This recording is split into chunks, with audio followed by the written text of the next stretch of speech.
Libre blood typing injaya ti Red Cross tapno makaengganyo iti blood donors. Detalye, manipod kay ni Bridget Mayo. Nawayan dagiti umili ti libre a blood typing nga insayang kat ti Red Cross. Kas ken ni Nana Leonila Bobias iti Kabuluan Bangged. Di mauasak bay ana paniti ili. Napana kami dyan kanakatindag lang ko ti burger kay takit agko ti daram mo na namom so may kami nagpabladak pa yun. Amin ana alaan ti blood type na iserek iti record ti Red Cross ta isuda ti makontak nga agidonar no in kaso nga adag kasapulan ti dara. Gagem ti programa a makaengganyo ti adu a blood donor tapno masupusupan ti kurang a supply iti probinsya.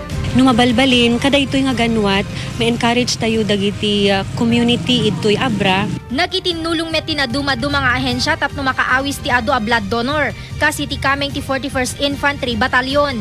Ti aktibidad ket paset ti panangrambak ti 151st anniversary ti Philippine Red Cross.